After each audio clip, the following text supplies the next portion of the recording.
Lordship इसमें in this के allegation ये है, there are two victims in this case lordship. one is the one victim is age 48 years, around near about 48 years, and second victim, age का क्या लेना देना है? 376 का केस है इसलिए बता रहा हूँ मैं। मतलब पॉक्सो 378 पॉक्सो का केस है लॉर्डशिप ये। ऑकरेंस ऑफ जो ड्यूरेशन ऑफ ऑफेंस है लॉर्डशिप वो 7/10/2018 से 15/5/12/2023 तक है ना। मतलब FIR होती है 26/2/2024 को। मेरे पति सुरेंद्र सिंह का 2013 में निधन हो गया था। फेसबुक के माध्यम से 4 अगस्त 2018 को मेरी पहचान एक गायक से हुई जिसका नाम माधव प्रकाश है। माधव प्रकाश इज द प्रेजेंट एप्लीकेंट, जो ग्राम रामगढ़ जिला जैसलमेर राजस्थान का रहने वाला है। माधव प्रकाश पुराने फिल्मी गाने मोहम्मद रफी के गीत गाता था। मुझे भी पुराने गीत पसंद है। जब भी वह मोहम्मद रफी के गीत गाकर फेसबुक पर पोस्ट करता था तो मैं उस पोस्ट पर लाइक व कमेंट करती थी। मेरे लाइक कमेंट देखकर वो मुझे फेसबुक और मैसेंजर पर मैसेज करने लगा और अपने फोन नंबर भी दिया। और 4 अगस्त 2018 को हम दोनों की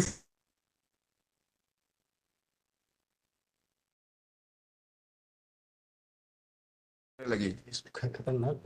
फेसबुक द्वारा उसके मेरे बारे में जानकारी मिल चुकी थी। मैं विधवा हूँ। मेरी एक पुत्री है। पुत्री से विक्टिम नंबर 2 एवं पानी की मोटर का व्यवसाय करती हूँ। वह मेरी बेटी से भी फोन पर बातें किया करता था। वह हमेशा कहता था कि मुझे तुम जैसी लड़की चाहिए शादी के लिए। तो मैं उससे कहती थी कि मेरी उम्र 48 साल है, मैं तुम्हारी उम्र और तुम्हारी उम्र 27 साल है, हम दोनों की उम्र का बहुत अंतर है, शादी करना संभव नहीं है। तो वह हमेशा सचिन तेंदुलकर अंजलि और पत्नी अंजलि का उदाहरण देता था। वो अक्सर मुझसे मिलने को बोलता रहता था। तो उसने बोला कि 4 अक्टूबर को मेरा जन्मदिन है, मैं तुम्हारे साथ अपना जन्मदिन मनाना चाहता हूँ, तुम मुझे मिल लोगी, यही मेरा बर्थडे गिफ्ट होगा। आखिर मैं उससे मिलने के लिए तैयार हो गई। तब मैं भोपाल से इंदौर गई और माधव प्रकाश जोधपुर से इंदौर आया, जहां हम दोनों की दिनांक सो एंड सो को रेडिसन होटल में मिले, जहां करीब 5 बजे माधव प्रकाश का बर्थडे मनाया। उसके बाद मैं वापस भोपाल आने के लिए बोलने लगी तो माधव प्रकाश ने मुझे जबरदस्ती करके रोक लिया और तब मैं वहां रुक गई। रात में हम दोनों ने होटल में खाना खाया और उसके बाद माधव प्रकाश मेरी मर्जी के खिलाफ मेरे साथ जबरदस्ती शारीरिक संबंध बनाने लगा। मैंने उससे मना किया तो वो उससे कहने लगा कि तुम टेंशन मत लो, मैं तुमसे शादी करूंगा। और मुझे अपनी बातों में लाकर माधव प्रकाश ने मेरे साथ गलत काम किया। इसके बाद माधव प्रकाश मेरे घर विराशा हाइट्स भोपाल आने लगा और वह बार बार मेरे साथ शारीरिक संबंध बनाने लगा और कुछ दिन मेरे घर पर रुकता और वापस अपने गांव रामगढ़ चला जाता था। मैं उनसे शादी करने की बातें करती थी तो माधव प्रकाश मुझे विश्वास दिलाने के लिए अपने घर रामगढ़ राजस्थान लेकर गया, जहां मैं उसके पूरे परिवार से मिली। उसके परिवार को माधव और मेरी शादी को कोई ऐतराज नहीं था। माधव के पिता ने कहा कि माधव अच्छा कमाने लगे तो फिर तुम दोनों शादी कर लेना, तब अभी तुम माधव की सिंगिंग कैरियर बनाने में की मदद करो। इसके बाद लॉर्डशिप जो जो है कि इसमें डिमांड्स की बात आती है। मेरे घर से मैं भी सिंगिंग सिखाने मेरी बेटी का टीचर आया करते थे, तो माधव ने मेरे घर रहकर सिंगिंग सीखने की बात भी कही और माधव मेरे घर भोपाल आकर रहने लगा। अक्टूबर 2019 में मैंने उसकी म्यूजिक क्लास और इंग्लिश क्लास शुरू करवा दी और उसका सारा खर्चा मैं उठाने लगी। माधव प्रकाश का कैरियर बनाने में सपोर्ट करने लगी।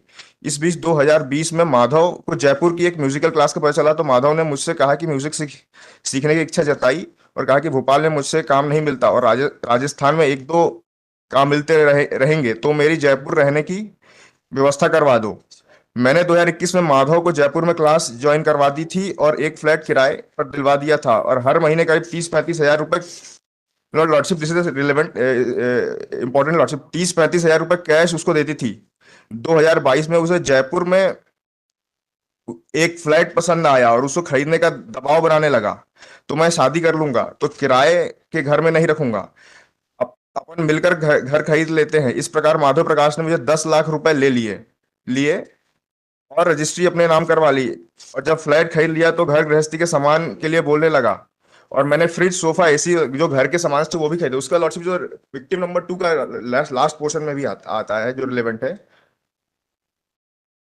और मेरा नंबर ब्लॉक कर दिया।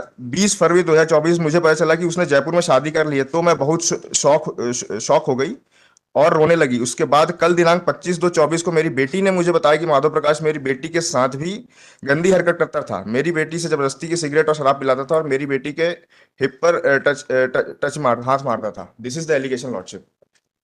अब इन दिस केस लॉर्डशिप अगर देखेंगे, there is delay in FIR firstly. उसके बाद लॉर्डशिप जो विक्टिम नंबर 2 है जिसके लिए 7/8 लगा है, उसके खिलाफ कोई स्पेसिफिक एलिगेशन नहीं है। कहीं भी mother the victim number 1 neighbour says कि भाई ऐसा कौन से तारीख को उसने ऐसा एक्ट किया और अगर इस बीच में होता था ऐसा एक्ट तो प्रोसिक्यूटर्स ने ऐसा कोई स्टेटमेंट नहीं दिया कि भाई तक कि उसने पहले अर्लियर इंटीमेशन नहीं दिया उसकी मदर को। लॉर्डशिप उसके बाद जो बता रहे हैं कि जो हम इन्होंने पेमेंट्स किए हैं, I have filed a bank statement of the applicant lordship from annexure A3 onwards, जो ये बोल रहे हैं कि इन्होंने 10 लाख रुपए हमें घर खरीदने के लिए दिया था। पेज 34 पे lordship if my lord may see, this is the bank statement of applicant. 23/11/21 की एंट्री है। 5 लाख रुपए लॉर्डशिप हमारे खाते से जाते हैं to green build state private limited. उसके बाद lordship page number 35 my lord में से 8/10/2021 की एंट्री है। 4,40,000 रुपए वो भी हमारे अकाउंट से जाते हैं। These are all bank statements. Next page पे लॉर्डशिप पेज नंबर 36 23/6/2022 की एंट्री है। 1,61,910 रुपए ये भी हमारे अकाउंट से जाता है। उसके बाद से लॉर्डशिप बहुत सारे स्टेटमेंट्स है जो जो बोल रहे हैं कि इन्होंने पैसा दिया है वो हमारे अकाउंट से परचेजेस हुए हैं। Thereafter if my lord may see, in year 2019 the applicant was in Europe, in Holland. वहां से हमने इनको इनके अकाउंट में पैसा ट्रांसफर किया है। Beneficiary is Anjali Singh who declares herself to be present who is a complaint in this case lordship. हमने इनको 5,19,48 यूरोज इनको ट्रांसफर किए थे लॉर्डशिप। ये ट्रांजेक्शन डेट है 6/9/2019 का। अब लॉर्डशिप अगर यूरोज को इंडियन करेंसी में कन्वर्ट करेंगे तो it will be near about at that time near about 30,000 rupees. उसके बाद इफ माय लॉर्ड में come to page 50, again transaction was amount was paid to complainant on 4/10/2019 को 345 euros. और उसके बाद लॉर्डशिप ये बता रहे हैं कि जो होम यूटेंसिल्स की जो बता रहे हैं कि इन्होंने खरीद के दिया है उसका लॉर्डशिप हमने बिल्स लगाए हैं एनेक्सर A5 ऑनवर्ड्स। सबका जीएसटी है, सब हमारे नाम पे है। इन्होंने कौन सा पेमेंट किया है आई डोंट नो। हमने उनकी फोटोग्राफ लगाई हैं। It's a case of consent firstly. Second lordship transactions हमने भी पैसा दिया है इनको। और दूसरी बात ये है कि जो कह रहे हैं कि घर इन्होंने खरीदने का दिया है किया है वो हमारे खाते से गया है। लॉर्डशिप जो मैरिज की झांसा था ऐसा कुछ था नहीं क्योंकि she herself is a married lady. हमने फोटोग्राफ्स लगाए हैं इनके। और जो विक्टिम नंबर 2 की बात रही बिकॉज इज -7/1 लगाया बस उसके खिलाफ कोई एलिगेशन नहीं है। कुछ बता वो दे, स्टेटमेंट जो बड़ा जनरल बता देना, उसे रिपीट नहीं करना। Now lordship the council for the state have stated कि एप्लीकेंट इज एब्सकॉन्डर और ऐसे बिल नहीं हो सकती। I am relying on the two judgments lordship of division. One is division bench judgment and single. आपका कहना है कि 82 की कार्रवाई हो चुकी है। की कार्रवाई हो चुकी सर। अभी तो लॉर्डशिप एक लार्जर बेंच पे पेंडिंग है लॉर्डशिप। लाल पेंडिंग है तो भाई थोड़ी जब बेल पेंडिंग कर देते चलिए लाजर डिसाइड होगा तब। This is honorable ethics court. Supreme I am उसको रेफर करके जो जजमेंट रेफर करके वो भी मैंने इसमें रिलाई किया है जजमेंट। बता दो मेरे आप। आपका कहना है कि 82 83 कार्रवाई अगर कंप्लीट हो गई फिर भी पेमेंट हाँ लॉर्डशिप फर्स्ट जजमेंट इज इसका प्रोविजन क्या बताए बीएनएसएस का 11 पोर्शन है लॉर्डशिप वो पढ़ना चाहता हूँ मैं। किसका? जस्टिस सुजय पॉल का जजमेंट था ये। We are unable to agree with the view taken by Learned Singhal at the cost of repetition in Lavesh and Pradeep Sharma. It was made clear that when the accused is absconding and also declared as proclaimed offender, question of anticipatory bail does not arise. As a rule of thumb, it cannot be said that absconder against whom a proclamation under section 82 CRP is not issued is not entitled to get anticipatory bail. ऐसा कहीं नहीं है कि entitled ही नहीं है। Therefore, a second judgment lordship I am relying is Justice Anand Pathak judgment lordship। ये भी reported है। इसका पैरा कौन सा था आपने? मैं इसका पैरा कौन सा था?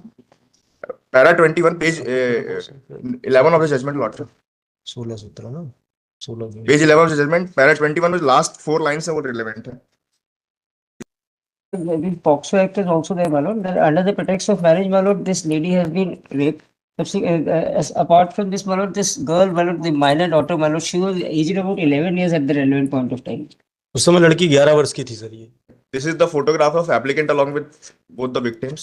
इसमें देखेंगे तो विक्टिम नंबर 2 के हाथ में she is carrying a beer bottle in her hand along with her. क्या हमने फिर वो आता है कि वकील साहब बियर बोतल है तो क्या उसका कराएगा वो तो उससे आपको लाइसेंस मिल जाएगा क्या? नहीं what she is character what she is suggesting उससे क्या आप क्या कहना चाहते हैं कि उसके हाथ में बियर की बोतल है? उन्होंने वो स्टेटमेंट दिया है कि हम उसको दिया होगा इसमें फोर्सफुली इससे क्या था निकाले एक केन दिख रही है उससे क्या था क्या तो बियर की बोतल ही है।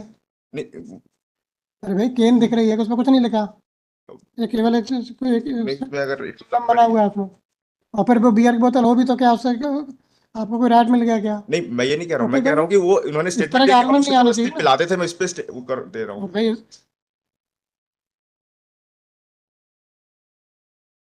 आप किसी को पिलाते रहे तो वह भी चलो हो जाएगा, चलिए हम उसका फिर दूसरा ये भी एंगल है। लॉर्डशिप। और कुछ कहना? नहीं। Not incline. बस इतना ही sir lordship. Not incline. Lordship उसको